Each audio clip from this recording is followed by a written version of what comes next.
Dijamin gak diajarin di sekolah. Raja Hindu paling berkuasa di Jawa, tiba-tiba murtad dan pakai uang negara buat bangun candi Buddha buat seorang dewi. Gila gak? Ini tahun 778.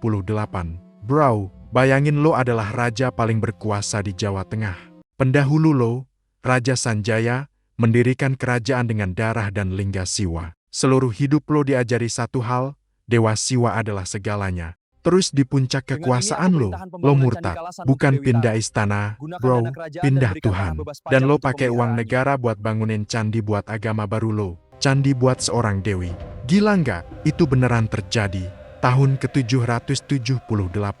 Namanya dia Pancapana dengan gelar Rakai Panangkaran. Dan gara-gara dia, sejarah toleransi Indonesia lahir 1200 tahun sebelum kata toleransi itu sendiri diciptain. Ini bukan cerita raja kalah perang. Ini cerita raja yang menang lawan egonya sendiri. Oke, kita bedah datanya dulu. Kita nggak ngarang kayak novel.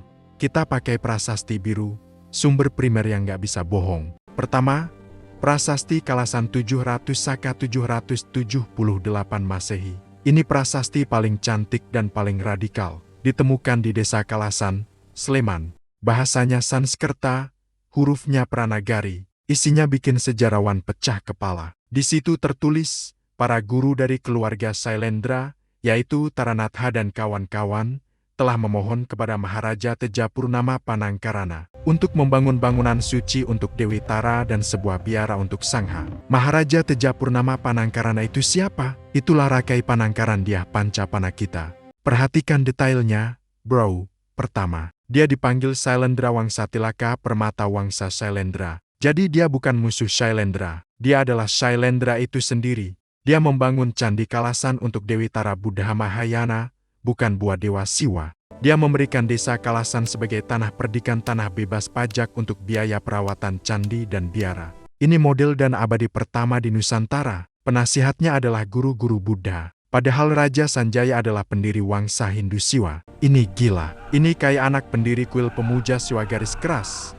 Terus jadi presiden dan bangun Shaolin terbesar pakai APBN dan diserahkan ke biksu.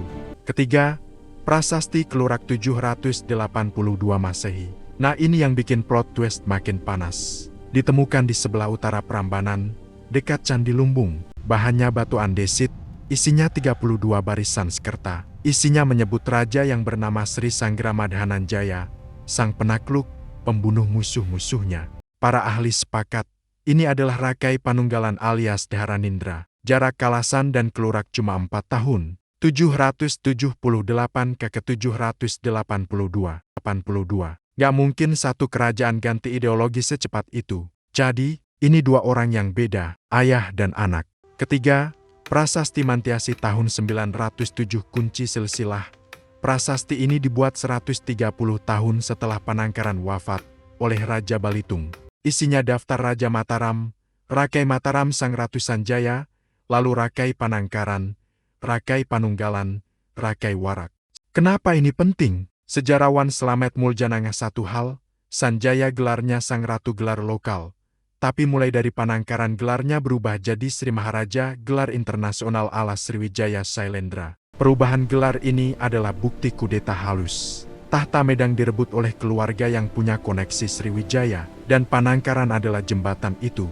Untuk memahami alasan Panangkaran membelot ke Buddha Mahayana, kita harus kembali beberapa tahun sebelumnya. Kepikiran gak lo, kenapa anak Raja Siwa garis keras bisa jadi Buddha? Jawabannya bukan di istana, tapi di dua batu di desa terpencil. Lanjut ke episode berikutnya. Menurut lo Panangkaran ini pahlawan toleransi atau pengkhianat? Tulis di komen.